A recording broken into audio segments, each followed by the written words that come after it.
Merci à tous. Oui, l'achat local, c'est plus qu'une mode, c'est plus que quelque chose qui a émergé avec la COVID. C'est plus qu'une simple réponse à une crise qu'on vit présentement, que plusieurs entreprises vivent avec les problèmes d'approvisionnement, les containers. Vous avez parlé de Vancouver, le port qui a des difficultés, etc. L'achat local, l'achat québécois, c'est une initiative, c'est un levier stratégique de développement économique, mais c'est aussi un accélérateur du virage technologique. Et aujourd'hui, ça me fait plaisir de vous présenter pourquoi nous, chez Investissement Québec, on pense que c'est non seulement stratégique, mais c'est aussi payant pour l'économie et les entreprises québécoises.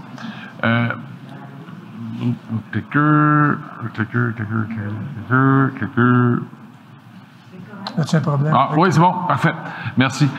Donc, le mandat qu'on a chez Investissement Québec couvre deux grands volets. Effectivement, vous avez parlé du rapatriement d'activités d'unités de production de l'étranger vers le Québec. Et aussi, ce qu'on veut faire, c'est aider les entreprises québécoises à s'approvisionner davantage au Québec, que ce soit par les produits, les intrants qu'ils achètent, les services, mais aussi au niveau des technologies. Donc, on veut vraiment travailler dans ces deux axes-là. Et chez Investissement Québec, on ne veut pas juste en parler puis faire qu'on est des ambassadeurs puis créer un effet de mouvement, mais on veut aussi agir directement sur le terrain avec des solutions concrètes. On a priorisé 6 grands secteurs dans notre initiative. Bien entendu, le manufacturier, parce que c'est le cœur de notre économie au Québec. Nos PME, nos grands donneurs d'ordre, nos filiales étrangères qui sont ici, donc toutes nos entreprises manufacturières, c'est important de les accompagner et de les aider à trouver des solutions dans cette crise d'approvisionnement-là qui a lieu présentement au niveau de l'approvisionnement québécois. Les sciences de la vie, mais je pense rapidement, mais on l'a vu pendant la crise, on a manqué beaucoup d'équipements de protection individuelle, de produits pharmaceutiques, d'équipements médicaux. Donc, le gouvernement veut renforcer notre résilience, notre autonomie par rapport à ce secteur-là.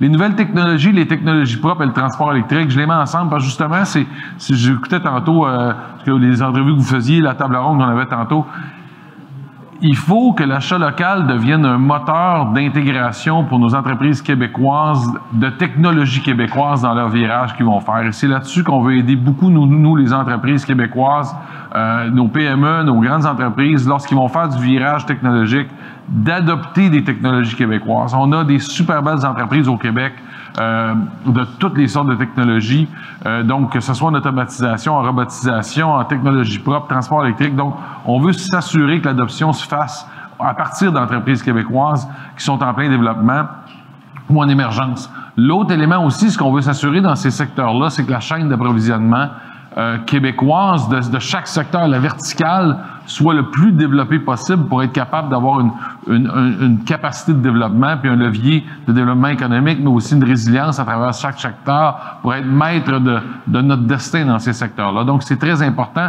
L'aérospatial, un secteur clé encore au Québec, très important, une grande valeur économique. C'est un secteur qui est en relance, donc on doit s'assurer dans notre initiative que la relance qui est faite, bien, que nos fournisseurs québécois soient bien engagés dans cette relance-là, mais aussi s'il y a des maillons faibles de la chaîne d'approvisionnement, il faut être capable de les adresser. On a d'ailleurs 2-3 projets dans le secteur là, pour renforcer certains maillons faibles de la chaîne. L'autre élément, bien, il y a du développement technique et technologique, il y a de l'innovation qui est en train de se mettre en place pour les avions de demain. Donc, il faut que nos entreprises québécoises soient impliquées dès aujourd'hui pour faire partie de la chaîne d'approvisionnement de demain lorsque ces avions-là du futur vont être en place dans 5, 10, 20 et même 30 ans. On en parlait tantôt, la tempête parfaite. L'approvisionnement est vraiment chaotique présentement. Ceux qui font des achats à l'importation le savent à tous les jours. La crise, on parle d'accroissement des coûts, on parle d'augmentation des coûts de transport par container qui est multiplié par 10. L'imprévisibilité aussi reliée aux mises sur bateau, l'accroissement des délais de livraison font que pour plusieurs entreprises, c'est rendu un vrai cauchemar et même certaines sont obligées de ralentir la cadence de production pour être capables de répondre aux enjeux d'approvisionnement. Mais si on prend un peu de recul, on va s'apercevoir que les enjeux d'approvisionnement ne sont pas que dus à la crise. Et avant la crise, il y a eu des problèmes d'approvisionnement. On a eu des grèves au port, on a eu des blocus ferroviaires, on a eu des enjeux météorologiques, on a eu des enjeux politiques avec la Chine. Donc, cette crise-là, cette vulnérabilité-là de la chaîne qu'on a extensionnée le plus long possible avec la délocalisation et l'importation, avait déjà démontré des signes de faiblesse. La crise de la COVID a comme accéléré tout ça. Mais ce qu'on regarde en avant, puis vous avez mentionné Vancouver, c'est un très bel exemple. ça n'a aucun rapport avec la crise des containers. Tout ça, c'est vraiment un élément météorologique. Et toute la crise qu'on vit présentement va se perdurer l'an prochain, mais tous les événements météorologiques, avec tous les changements climatiques, on va en revoir de plus en plus. Je parlais à une entreprise la semaine passée, un VP approvisionnement, qui me disait moi, j'ai un gros fournisseur dans le nord du Mexique, il y a eu des inondations, pendant 2 mois, il a été fermé, j'ai manqué d'intrants. Dans votre secteur, le gel au Texas, qui a affecté beaucoup de la pétrochimie, puis là, ça n'a rien à rapport avec la crise des containers, c'est des événements même météorologiques. Alors, ces crises-là, comme entreprise, comme entrepreneur, on doit diminuer nos risques pour protéger nos entreprises. Et c'est là qu'on pense que l'approvisionnement au Québec, l'approvisionnement québécois devient stratégique dans ce sens-là. On veut amener nos entreprises à vraiment développer une autonomie et revoir leur chaîne d'approvisionnement vers le Québec. Donc, ce qu'on veut, c'est plus la chaîne est courte, moins il y a de risques. Et le savoir-faire québécois dans le manufacturier, dans les technologies, il est là. Et on ne fait pas tout au Québec, on ne fera pas tout au Québec, mais il y a des choses qui sont disponibles et c'est là qu'on veut ramener les entreprises à revoir qu'est-ce qu'ils peuvent s'approvisionner au Québec. Générer des avantages stratégiques, l'agilité.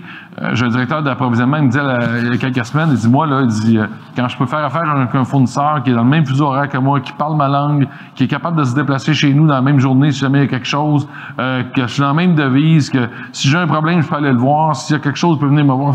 Tout ça amène des agilités opérationnelles importantes qui ont une valeur. Puis c'est pas juste une question de prix. Puis dans le contexte d'aujourd'hui, j'aurais beau vouloir acheter le moins cher en Chine, mais si je suis pas capable d'avoir le stock, ben ça règle pas mon problème, ça donne rien.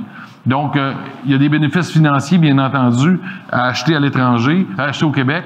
On parle des coûts de transport qui sont vraiment moins chers ici, c'est bien normal, mais aussi tous les engagements financiers de payer des containers 3-6 mois, maintenant 8-10 mois d'avance, au niveau des cash flows d'entreprise. Surtout, il y en a qui font des surcommandes présentement pour se protéger des bris de chaîne d'approvisionnement.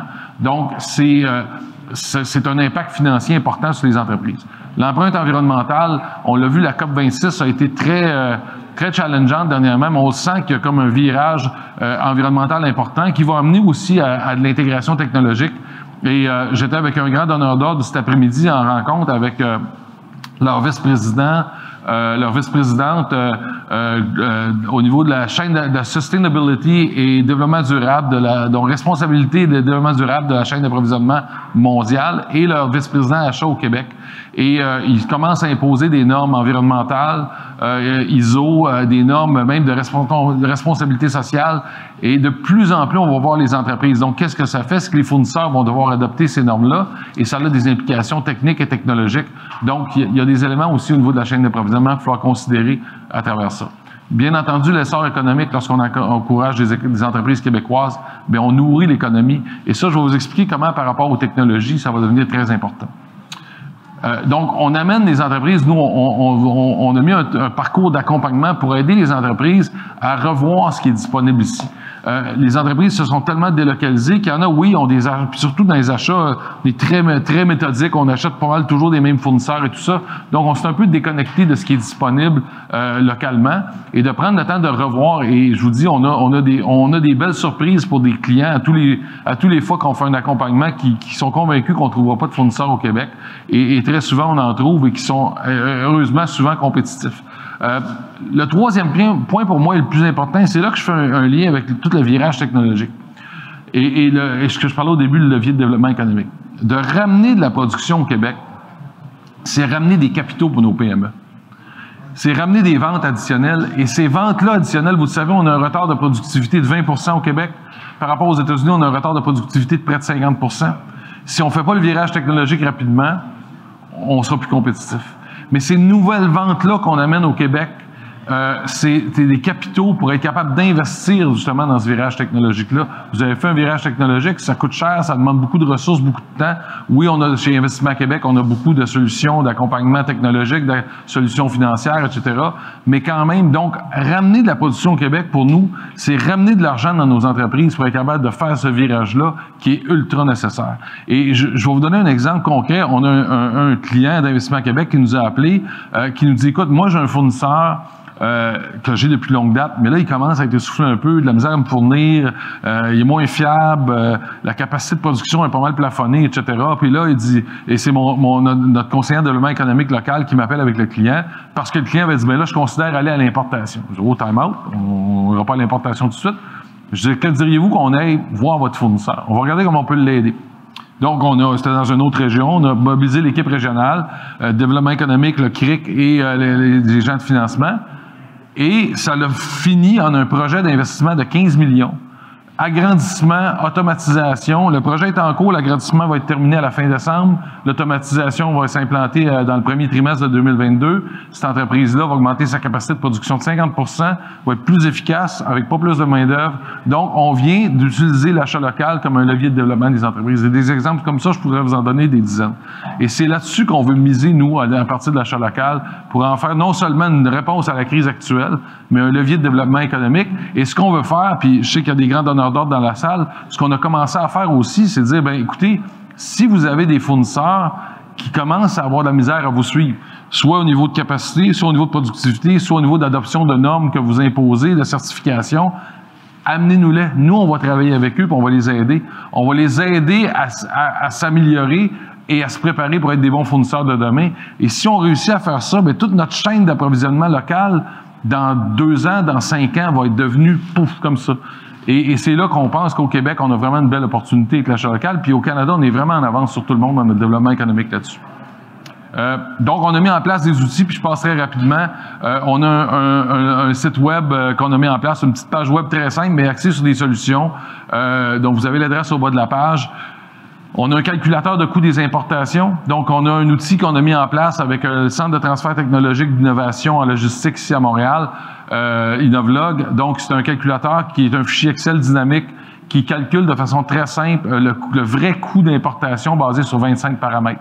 Donc, ça permet de faire une analyse très pointue du coût, mais en même temps, un comparatif plus juste avec l'achat local. Si vous aviez pensé que votre importation coûtait 30 % moins cher, vous allez peut-être vous apercevoir en faisant le vrai calcul que c'est peut-être 10 % plus cher au Québec. Et finalement, ben, 10 % la proximité a une valeur, donc dans le contexte, peut-être intéressant de ramener des achats ici. Donc, un outil gratuit, un fichier Excel qui vous est très simple à utiliser avec toutes les instructions. On a des conseillers qui peuvent vous aider aussi. La base de données industrielle du Québec, le icric.com, qui existe depuis une 40aine d'années, au-delà de 35 000 entreprises dans la base de données industrielle du Québec. Un outil extraordinaire fait de la recherche de fournisseurs par mots-clés, par région, même des demandes de prix. Donc, c'est un outil qu'on a remis en valeur, là, puis qu'on veut en faire un outil stratégique dans la recherche de fournisseurs au Québec. On a fait des alliances avec une quinzaine d'organismes sectoriels dans différents secteurs, l'aéronautique, l'aluminium, le métal, le REAI, STIC au niveau de la sous-traitance et tout ça. Donc, des partenaires pour nous qui nous aident à non seulement aider les entreprises, mais sur notre site web, vous avez le répertoire des membres, donc le répertoire des entreprises de chaque secteur. Fait que vous avez une recherche plus pointue, vous pouvez aller sur le répertoire, et même ces organismes-là peuvent vous guider à travers leurs membres parce qu'ils les connaissent très bien. Et on a un parcours d'accompagnement pour aider les entreprises. On a une équipe qui est là pour aider les entreprises à trouver des fournisseurs au Québec. On a fait un partenariat aussi avec l'équipe de STIC qui s'intègre à nous dans la recherche. Donc, on est capable de, non seulement, on sait que les entreprises, ils en ont plein les bottines, comme on dit en bon français, présentement, dont les entrepreneurs sont occupés, les équipes sont surchargées, on en parlait tantôt. Donc, nous, on est capable de dire, bien, écoutez, on va vous aider, on va faire une pré-recherche, une pré-qualification, on va s'assurer de vous guider pour être capable de trouver des fournisseurs. Donc, des solutions vraiment concrètes dans la crise actuelle, mais vraiment, comme je disais, qui donnent des très bons résultats. Vous connaissez Investissement Québec, mais j'aime ça le rappeler, les solutions de financement, ça c'est la base, mais maintenant l'accompagnement stratégique, on a des conseillers en développement économique qui aident des entreprises au niveau de diagnostic, au niveau de les guider sur les subventions qui sont disponibles, etc. Le CRIC, tous les projets d'innovation, technologie, de virage numérique, l'équipe du CRIC est là. Productivité, innovation, une initiative extraordinaire qui donne des vraiment résultats, parcours d'accompagnement, diagnostic, solutions financières, accompagnement technologique, compétitivore aussi, le développement durable, qui est un élément très important dans tout ça. Donc, la même chose, un parcours d'accompagnement diagnostique, accompagnement technologique, accompagnement de solutions financières. Et bien entendu, si vous avez des projets de rapatrier des usines vers le Québec, notre équipe d'Investissement Québec International, de développement de financement spécialisé, sont là pour vous aider. Fait que, donc, on est vraiment comme me disait une entrepreneur aujourd'hui, vous êtes comme une mercerie, vous nous habillez de la tête aux pieds. C'est exactement ça qu'on fait. Puis je termine avec ça parce que c'est une discussion que j'ai eue avec un entrepreneur au printemps dernier qui m'a appelé et me disait, M. Drouin, comment on fait pour vendre plus au Québec? Moi, je veux vendre plus au Québec. Mais je dis, écoutez, moi, je suis pas là pour faire la promotion de votre entreprise, mais je dis, achetez-vous au Québec, vous. Oui, moi, c'est ma priorité, mes achats, tout ce que je peux acheter au Québec. Mais j'en parlez-vous à d'autres que vous achetez au Québec comme ça? Parce que c'est important, si vous en parlez à d'autres, puis là, les autres se mettent à acheter au Québec, puis les autres en parlent, on va créer un mouvement qui va faire que beaucoup d'entreprises vont racheter davantage au Québec, puis finalement, vous allez vendre plus au Québec.